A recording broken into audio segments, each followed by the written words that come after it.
La biblioteca de Merlín llega gracias a Bit. Para ir al trabajo, al gimnasio, de compras o a tu centro de vacunación, siempre habrá un Bit para ti. Descarga Bit y muévete sin preocupaciones, porque Bit es Bit. ¿A dónde vamos? Mi libro de cuentos ya está a la venta y está siendo todo un éxito en Lima, el Paititi, Roma Oriental, la Lemuria, la Inglaterra de Cromwell y Erx. Sé que te va a encantar. Este es quizás uno de los misterios más grandes de la historia del Perú, ya que como les dije en algún momento, y esto lo saqué del programa Sucedió en el Perú, se dice que hubieron 3 presidentes que marcaron la vida de este país, al menos en el siglo XX. Leguía por la modernización, Velasco por la reforma agraria y Alberto Fujimori por nuestra entrada traumática al siglo XXI. Y es que las cosas hubieran cambiado radicalmente si es que en aquellas elecciones de 1990, Mario Vargas Llosa, candidato por el Fredemo, hubiera ganado esta contienda. ¿Cuáles hubieran sido las repercusiones de su victoria? ¿Se hubiera podido una victoria sobre Sendero Luminoso? ¿Se hubiera podido hacer frente a la hiperinflación? Y sobre todo, hoy día nuestra vida política sería completamente distinta. Como ya te imaginarás, vamos a utilizar un libro que hoy en día mucha gente está buscando y que te voy a mostrar a lo largo del video, y vamos a intentar responder de la mano de la bibliografía qué hubiera pasado en un eventual gobierno de Mario Vargas Llosa. Yo soy Merlín, atrás de la cámara está Bigotes y esto es la Biblioteca de Merlín. Corre video.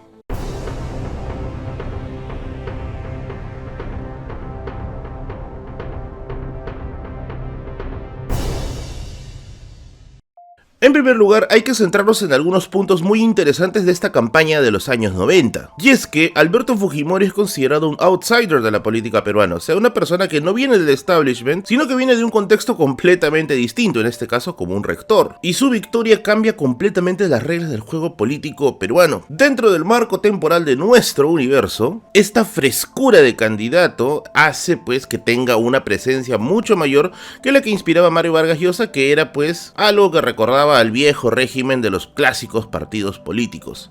Pese a que el Fredemo quizás no es un partido político muy antiguo que digamos, pero sí recordaba la vieja maña política que se tenía pues desde la República Aristocrática. El libro que vamos a utilizar para hacer el contrafáctico del día de hoy es nuevamente Contrahistoria del Perú, de Eduardo Darjant y el historiador José Ragas, una colección de ensayos de historia política, entre los cuales hay numerosos como qué hubiera pasado si Túpac Amaru ganaba su rebelión, qué hubiera pasado si hubiera un rey para el Perú durante el gobierno de San Martín, qué hubiera pasado si es que Perú no perdía al presidente Pardo en ese trágico asesinato en general. Y uno de estos ensayos, hechos a cargo de Martín Tanaka, está acerca de qué hubiera pasado en un eventual gobierno de Mario Vargas Llosa. Suponiendo que se alinearon los planetas de una manera brutal y la candidatura de Mario Vargas Llosa hubiera triunfado frente a la de Alberto Fujimori, lo primero que se tendría que haber topado el escritor es con una aparente desaprobación masiva. ¿Por qué? Porque como ya te dije, la presencia de Vargas Llosa hacía recordar a la vieja clase política y justamente el voto por Fujimori es un voto en contra, es un voto casi, suena ahora hasta risible, antisistema.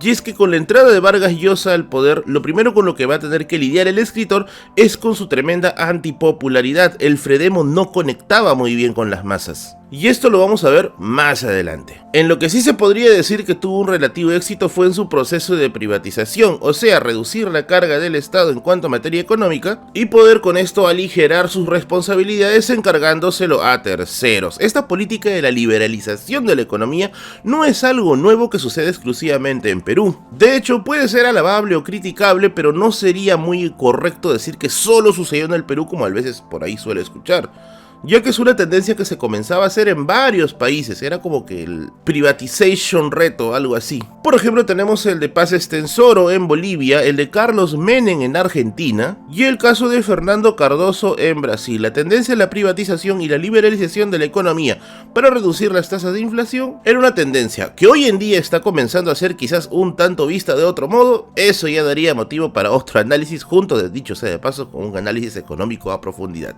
Como ya les dije, en este este eventual gobierno, el Fredemo va a tener muchos problemas de conexión popular.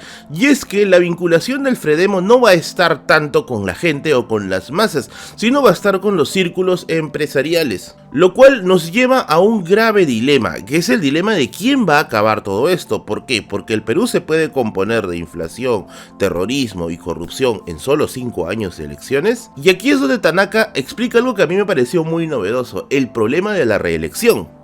Pues si bien es cierto, para el analista político, Mario Vargas Llosa solo quería tentar un solo gobierno como parte de sus reglas de juego democrático, dentro de lo que sería ser un proyecto país, 5 años no es suficiente y el Fredemo no conecta con la gente, entonces ¿quién va a gobernar después? Y es aquí donde se comienza ya a pensar en una posibilidad, aunque sea pequeña, de reelección. Ahora, la movilización de un partido político exclusivamente en sectores empresariales o en los sectores de poder tampoco es algo nuevo en la política peruana. Lo hemos visto, por ejemplo, desde la República Aristocrática, en la que se cocinaba las cosas del Perú desde el Club Nacional hasta nuestros días, quizás en unos clubes un poquito más distintos. Pero lo cierto es que este acercamiento a los círculos empresariales y negación de los intereses del pueblo común y andante va a ser la desconexión que va a generar una idea de que, bueno, el Fredemo tampoco es la gran cosa, también sigue siendo un partido político común y corriente. Ahora, otra cosa que resaltar durante el gobierno de Fujimori, y ojo, solamente en términos de forma, no de fondo, es que Fujimori tenía unas estrategias muy buenas de conexión con las masas. Y digo estrategias ¿por qué? Porque en la apariencia sí había una conexión que en cierto modo generaba empatía. Por ejemplo, estas imágenes de Fujimori embarrándose los pies, yendo ahí donde sucedían los fenómenos del niño, o yendo con su camisita en los lugares donde había ocurrido desastres naturales para ayudar, eran gestos que, si bien es cierto, para la práctica pueden ser completamente inútiles, pero para lo que es la empatía, o al menos para lo que es la percepción de sensibilidad del ciudadano de a pie, cuentan muchísimo. Esto no iba a pasar con Vargas Llosa. Y yo sé que por ahí pueden decir, oh, este canal es fujimorista, ¿qué fue? Bigote se aburguesó. Pero estamos tratando de tomar en frío las acciones. Es cierto, estas prácticas populistas de Fujimori funcionaron muy bien y incluso hasta el día de hoy muchos políticos las siguen imitando. Y es que dentro de la idea de Vargas Llosa de un gobierno liberal, con obviamente costumbres de acuerdo a sus propias tradiciones, no encajaba esta idea de ir y ensuciarse las manos y los pies para hacer las cosas. Lo que Tanaka cree es que Vargas Llosa se iba a mantener dentro de un círculo casi aristocrático. O sea, ponte que esto pudo haber sido Lima de 1990 o Versalles de 1789. En algún momento esta desconexión también iba a generar una incomodidad, ya que si mientras tú ves que tu país está cayendo en pedazos y ves al presidente tertuleando con Madame Blavatsky por ahí, la cosa se iba a poner fea. Como ya les dije, el Fredemo no va a tener mucha empatía con respecto a la población y la población tampoco lo va a ver al Fredemo como una especie de partido aliado de ellos.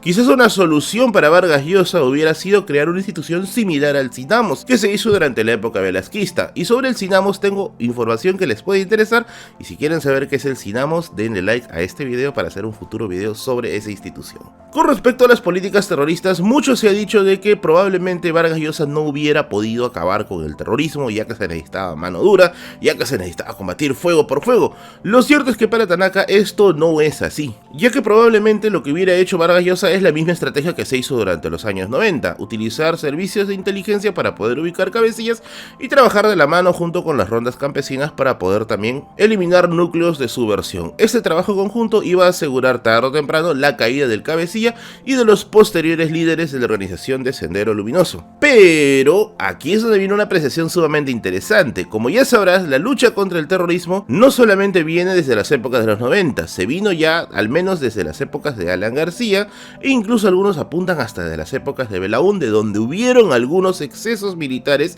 que...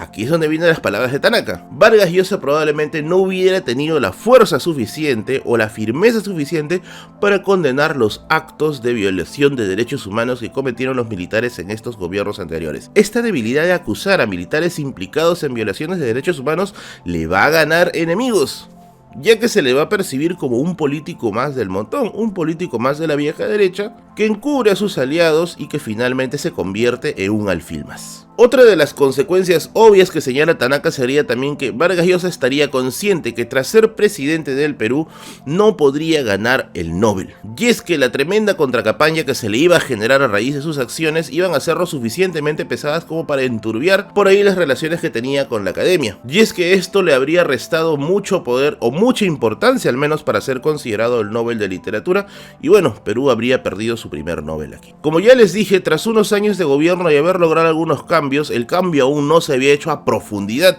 sino se había hecho algunas cosas de fondo. Y es que para lograr este cambio se tiene que lograr una reelección. Vargas Llosa no está de acuerdo con la reelección, pero sí es consciente que un proyecto de país no se hace en un solo gobierno. Así que aquí viene una de las cosas más impopulares que va a tener que hacer para poder culminar su mandato de una manera efectiva y en macro, que es iniciar una reforma constitucional o impulsar una reforma constitucional que avale el proceso de reelección. Este cambio de opinión le va a traer mucha, pero mucha impopularidad, ya que la gente va a decir, oye, ¿qué fue? ¿No? Que solamente ibas a estar un gobierno. Aquí podríamos entenderlo de dos formas, o se convierte en un Fujimori, o se convierte en un Vargas Llosa mucho más conservador de lo que conocemos hoy en día. Eso ya depende mucho de tu criterio y de la forma en cómo lo vas a ver. Y si no lo puedes ver, es que tienes problemas con la vista y tienes que visitar a mis amigos de SOS Doctor. SOS Doctor, médicos a domicilio que te van a visitar ahí a la puerta de tu casa o en tu centro de labores para poder verificar tu estado de salud. Cuentan con todos los protocolos de bioseguridad y todo el equipamiento necesario para poder hacer un rastreo de tu salud adecuado y en la comodidad de tu hogar. Olvídate de las colas, olvídate del sistema de salud colapsado, olvídate de los malos tratos, de los malos doctores que te botan a los 5 minutos. SOS Doctor tiene todo, pero todo un ejército de médicos traídos desde la Atenas de Pericles, listos para atenderte con tus males. Atienden casos de COVID leve, COVID grave, laboratorio, pediatría, enfermería, psicología, etc. Regala salud esta Navidad, regala salud a las personas que tú quieres, regala salud con SOS Doctor. No te olvides de llamar a los números que te van a aparecer aquí en la publicidad y decirle que vienes de parte de la biblioteca de Merlín. Asimismo, si vives por ejemplo en Estados Unidos y quieres mandarle un servicio médico a algún familiar o amigo aquí en Perú, también puedes hacerlo, ya que mis amigos de SOS Doctor cuentan con distintas formas de pago. Para más información visita sus redes que te voy a estar dejando en la descripción del video y llama al número que te va a aparecer aquí en pantalla. SOS Doctor, médicos a domicilio y patrocinio de este video de la biblioteca de Merlín y quien le pone las croquetas con paracetamol a Bigotes una semana más. Ahora sí, continuamos con el video. Como ya te había dicho anteriormente, el Fredemo no se lleva bien con las masas populares y el cambio de ideas sobre la reelección va a hacer que incluso se comience a dividir dentro de la misma derecha peruana. Y es que aquí viene, me parece, la parte más sesuda del análisis de Tanaka. Para Tanaka, este cambio de idea sobre la idea de la reelección va a hacer que Vargas Llosa finalmente tiente la idea de que una vez terminado su mandato no se cree un partido político a largo plazo, sino que simplemente él se vaya y el Fredemo esté a su propia deriva. Y efectivamente, asumiendo que Vargas Llosa no se pudo reelegir después de 1995, el Fredemo se quedó sin Mario Vargas Llosa, quien vuelve nuevamente a sus andadas de escritor. ¿Hubo algún candidato, hubo alguna propuesta fuera de Vargas Llosa dentro del Fredemo? Tanaka cree que no. ¿Y esto qué genera? Que la derecha peruana comience también a fragmentarse, a buscar por ahí urgentemente algún líder que represente sus intereses. Y uno se preguntará, oye, ¿y la izquierda? Bueno, la izquierda ya estaba fragmentada desde Alan. Y es que desde 1989, con la idea de la izquierda unida, no ha habido otro proyecto de unificación hasta esta época en que estamos tratando de plantear el contrafáctico. Por lo tanto, una derecha sin cabeza y una izquierda sin cabeza, ¿qué cosa va a generar? Pues lo que tenemos el día de hoy, una crisis de partidos políticos en la cual ya no tenemos líderes, ya no hay intelectuales, ya no hay personas sesudas dentro de los partidos políticos, sino una sarta de oportunistas, en la que el partido político se ha convertido en un vientre de alquiler para poder hacer efectivo sus propios intereses y disfrazarlo bajo la idea de que están haciendo política por el Perú. En palabras de Tanaka, el gobierno débil de Mario Vargas Llosa en 1995 habría acelerado el proceso de putrefacción de política que estamos viviendo el día de hoy. Por lo tanto, los efectos que estamos viendo hoy, 2021, probablemente estarían atrasados 5 años, así que ahorita deberíamos haber visto 5 años más hacia adelante. Y es que con la salida de Fujimori, ahora sí en nuestra línea temporal, la crisis de partidos políticos posteriores que van a haber y toda esta avalancha de caudillos que se van a presentar por todos lados van a hacer que la política hoy en día ya deje de ser lo que fue en los años 90, una constituyente presidida por Aya de la Torre, o la crema innata de la intelectualidad peruana metida dentro de la política. Y hoy, bueno, pues tenemos a los payasitos del Congreso, o los payasitos del Ejecutivo, etc. Y es que Mario Vargas Llosa en un posible gobierno habría dejado un gobierno económicamente más estable, pero socialmente más fracturado. Y para quien piense que esto hubiera sido lo mejor, les recuerdo que en el libro La Era de la Revolución de Eric Hobsbawm se menciona un escenario similar entre la Francia de Luis XVI, las reformas que intentaban hacer sus ministros pero que finalmente no llegaron a pegar y un descontento popular que no fue escuchado hasta que ya fue demasiado tarde. ¿Y tú qué opinas? ¿Un gobierno de Mario Vargas Llosa habría tenido más peso que un gobierno de Fujimori? ¿Crees que habría sido la solución a muchos problemas que hoy en día tenemos? ¿Crees que aún el Mario Vargas Llosa de los 90 es similar al Mario Vargas Llosa del año 2021? Déjame saber tu opinión en la caja de comentarios. Muy bien amigos, hasta aquí nada más el video del día de hoy. Quería agradecer a mi amigo Carlo Levin, quien ambienta musicalmente estos videos. Puedes encontrar su canal de YouTube en la descripción del video. También quiero agradecer a mi tremendo animador Aarón el Usuario, que te voy a estar dejando aquí su Instagram. Síguelo en Instagram, que tiene trabajos muy buenos, y contáctate con él por si quieres también alguna animación para tus proyectos. No te olvides que todos los jueves tenemos directo a las 8 de la noche en este canal de YouTube comentando cositas de la semana. Y si quieres convertirte en mecenas, puedes hacerlo yapeando, plineando a los enlaces que te van a aparecer aquí arriba. Todas las donaciones son para cubrir gastos básicos del canal. Yo soy Merlín y conmigo será hasta la próxima semana. Chau chau.